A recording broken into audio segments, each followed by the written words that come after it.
Hello everyone, so today I want to do a video and it's actually going to be in a slightly different format. I'm just testing this out a little bit. I actually asked on my YouTube community tab of like which length you would prefer in my videos, because I generally like to do really long videos and it would just be everything I possibly know about this particular area, so that way if you want to watch the video then that's literally everything you'd want.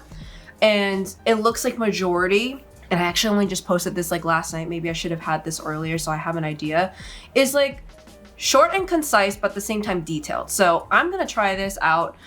This video is gonna be hopefully shorter, but I'm also gonna be providing fewer stories or fewer examples than I would usually do. The one I want to do is particularly with this particular weird job market going on is how am I preparing for this current job market and layoffs? And full disclosure, I am not actively looking. I like my job at Google, so I intend to stay at Google, hopefully. So these are things that I'm just doing, and I honestly recommend everyone doing. Like, even if you think like, oh, it's not gonna happen to me, I think you should consider it for at least like some of these. You don't have to actively, like I said, when I said I was like not actively looking, I am still passively looking, just so my options are open in the case it ever happened. But my first and foremost like priority is actually going to be to stay at Google in my current role, so I can grow a little bit further and go to a role I want to, so I can leave when I want to, as opposed to like leaving without like my ability to say yes or no. First one's fine-tune resume. I think it's pretty self-explanatory. You want to basically look at your current role and see what you can spin on it. When I say fine-tune resume, I really mean like at this time, since it's kind of a passive way, or at least for me I would consider it passive, it's just to make sure you have like a go-to resume, and then you can just, you know, like specify and tailor your resume a little bit later on when you actually have a role available. But in this case, I would just fine tune your resume with your current role, and maybe you have an idea of the next role that you would want to do or the next type of company, and then you can just try to tailor it towards that. I do have a video on tailoring your resume over here. Check that out if you want to see how I would recommend tailoring it to like a tech company or consulting company or role, all that kind of stuff. Build up savings. I feel like it goes without saying. You don't know if you get laid off, like how much severance you're gonna get, and also it does depend on your local laws and everything. Some states have a little bit more severance, some states don't. Some companies are not even like required to give you severance, depending on the type of company or layoffs or any kind of like that. And when it comes to savings, I would make sure, and this again, it depends on your field specifically, but for me, I would recommend 6 months, your basic expenses. And when I say basic, I mean like, don't spend like $50 to go watch a movie. I mean like basic, like rent or mortgage, whatever you need to actually just survive, okay? Just basic survive, because I don't think you'll be enjoying life as much. I think you can relax, but I don't think you should be like splurging when you're laid off. Third one is show your superpowers at work. So if you already still have a job, congratulations, kind of, I guess. If you really like your job, then congratulations. But also show your superpowers at work. So you may be like kind of taking a backseat, just doing your job as your job. This is where you want your superpowers to show. So if you know like areas that you excel in, show that specifically. Like, let's say for example, you do really well with event management, do something with event management, but also make sure that this is in line with the company goals or your team goals, because that's gonna be really important. Try to find a superpower that aligns with the goals. And so the next one is embrace change and learning. This is the part that I feel like is difficult, because a lot of people are like, oh, I've been here for many years, or like I wanted to do this role. And honestly, when it comes to tech companies particularly, or specifically consulting firms that touch industries that are really fast paced. So for example, if you're in tech consulting, you probably touch tech where AI is like blowing up. You should be trying to upskill and learn. So when I say by embrace change and learning, if you're in a company like Google or Meta or Amazon that like literally there are gonna be trends out there, and there's gonna be so many different things that's going on that can influence what you're working on. Let's say I work at YouTube and then you see TikTok blowing up. Now I'm gonna be like, okay, I think YouTube Shorts is probably gonna get bigger.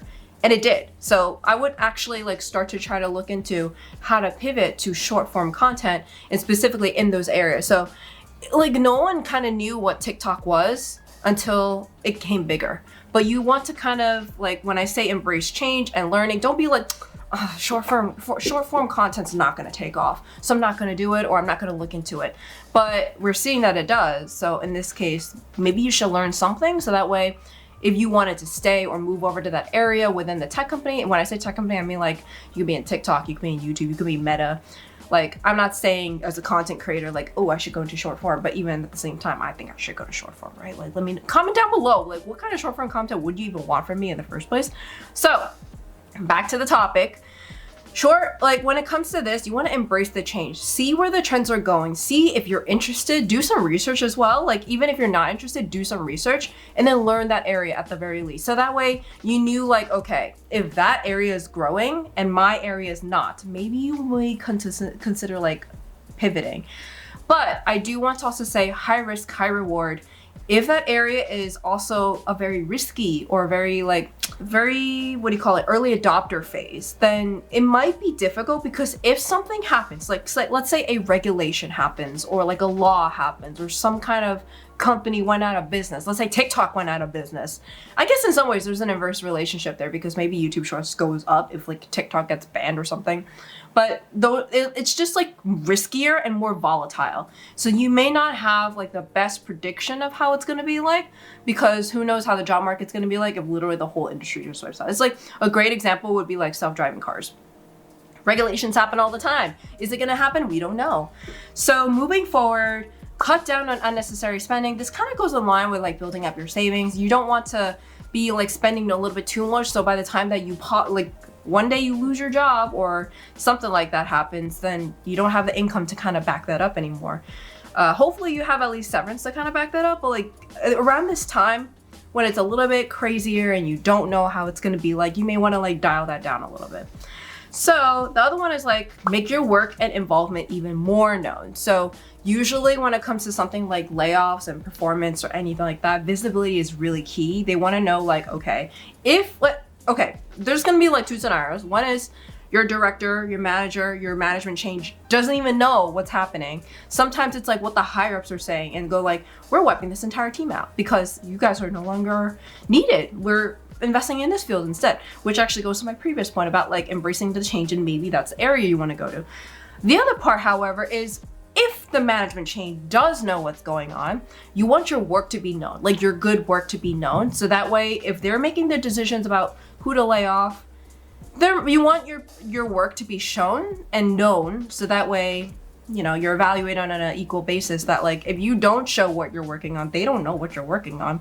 They don't have like a job where they're just tracking your work down. Maybe some roles out there, they have like a project tracker where you can track everything, but most times you have to be the one to let them know. So it could be something as simple as like walking by on the hallway and say like, "How, what are you working on?" I'm like, "Oh, I'm working on this, blah, blah, blah." The other one could be like, "Hey," to your manager, "Oh, I'm thinking about doing something like this. What do you think about that?" So you're just kind of like getting feedback. Maybe it's already accepted to begin with, but just do that just so there's some kind of visibility with what you're working on.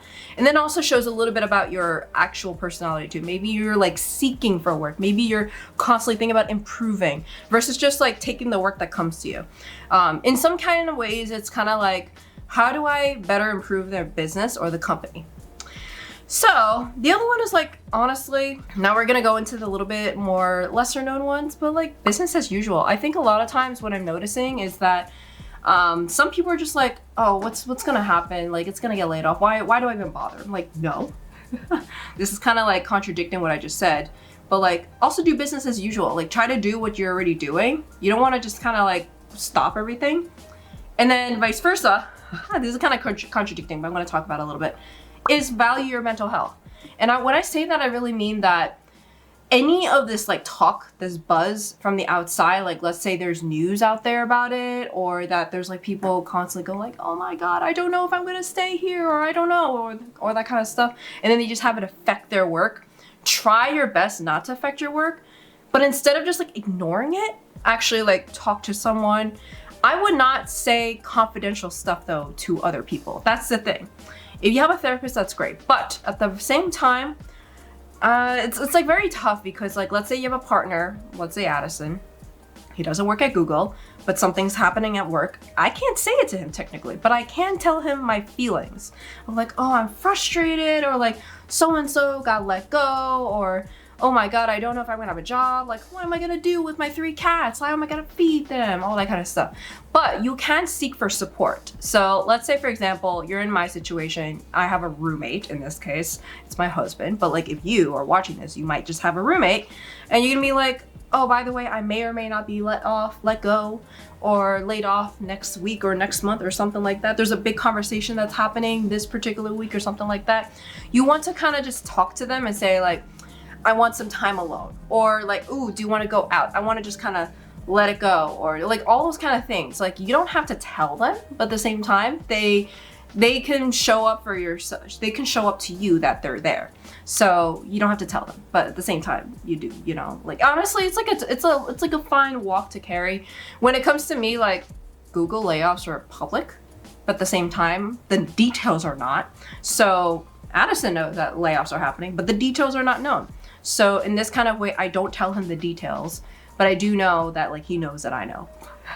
So we kind of say like, okay, I want this time off, or like, let's go eat here. I want to treat myself, that kind of stuff. That's like what I would say is like business as usual, but at the same time, prioritize your mental health. Try not to brush it off, because all the things that I just mentioned earlier, try to do them. If you just kind of like business as usual and you think you're invincible, then you're really not setting yourself up for success. And worst comes to worst, like, oh, you have a nice resume, you've built up savings, and if you have like any specific thing you want to spend money on, you can spend money later when you know for sure that the layoffs are done, all that kind of stuff.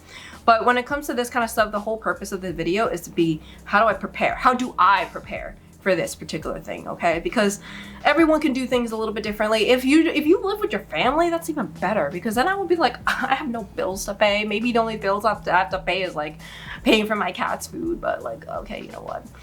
So then after that, entertain recruiters in your inbox passively. This is what I meant by passively. I am not actively looking in any way, but if I see something come by in my inbox or in my LinkedIn and say like, hey, we're hiring for this role, I would just ask it for a few details and then kind of ask passively, like, what's the process? That's it.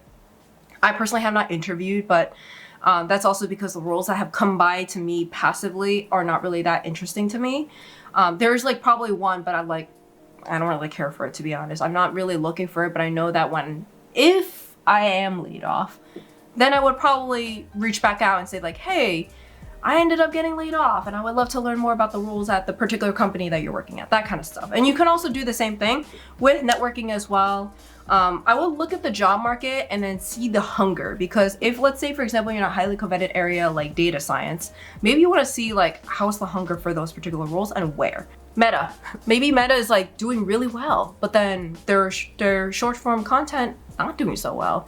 But you see that TikTok is blowing up, so you go to TikTok and you go over there and say like, hey, I am interested in doing data science. Like, even if data science could be like really hard to get into, but at the same time they have roles, because they have so many roles open that they need people to sustain the growth, then you might want to consider that. In that case, you want to look at the job market, see like where there's openings, and this is where I would actually start Googling roles out there, LinkedIn, Indeed, all those kind of places, aggregators, but at the same time, like, send out your feelers. I think there's like on LinkedIn a way to like look for work, and you can put in all the keywords you're looking for. That's what I would do. And so those are all my tips. That's a short video. It's like about, when I record this, is like about 14 minutes. It's probably even gonna be shorter when I edit this, because I did ramble a few things. Let me know if you like this kind of content. It's a little bit shorter. Personally, I'm not a huge fan, but I don't know, maybe you're a fan, because I normally love to give stories, so it's like substantial kind of way to understand like what I'm saying, as opposed to like a bullet point kind of style. But what do you guys think about these tips? Like, are you doing any of these? I'm also really curious about like, when you are in a job market like this, what are you doing? Because honestly, I haven't been in a market where I was gonna be potentially laid off. Because like all the times I've been in, like the market has just gone up, up, up, up, up. And then the pandemic hit, and then I was not looking at the time. There were no layoffs actually at Accenture. And then I was looking at Google while there were no layoffs. And then only last year did layoffs actually start to happen all around the tech industry. But again, I was just recently hired, so I was like, I feel like I wouldn't be, but at the same time, I'm fresh. So I kind of already did the work when I was Accenture, but now I'm like 1.5 years into Google. I have to like think about this, because now I'm actually in a job where I do want to keep it. And there's a lot of things I have to do, because I've got a mortgage and I've got like a whole honeymoon coming, and I'm like, if I have a honeymoon coming, would I be taking time off or should I not? But like I say, business as usual, do things as business as usual, and then you can also just do things later. But at the same time, value your mental health. For me personally, like I just said, don't talk about the details. You could just talk about like what's going on publicly, but you can always say like, to specifically people that you know that are going to keep their mouth shut, say like, oh, by the way, my company is considering layoffs, but don't give them details, of course, but say like, you know, I would love to let loose. I would want to go to the club. I want to go to this restaurant. Can we go outside to a park? Can we walk the dog and just talk a little bit and rant, that kind of stuff. So there's so many things out there, but personally for me, I would say value your mental health first and foremost. Talk it out. Talk it out with your coworkers. Hopefully you have some kind of coworker friend group that you can talk to outside of work, so that way you can kind of like share resumes if you have to. Honestly, like I hope that I am that kind of person with my coworker friends where like if they get laid off, I want them to send me their resume so I can help them. So I would definitely want them to do that, and I want to be there for them. So just want to say that, and thank you all for watching. Let me know if you like this kind of format in the video. It's basically the same format, but just like less, like shorter. So let me know. All right. See you guys next time, and hopefully you guys all stay safe.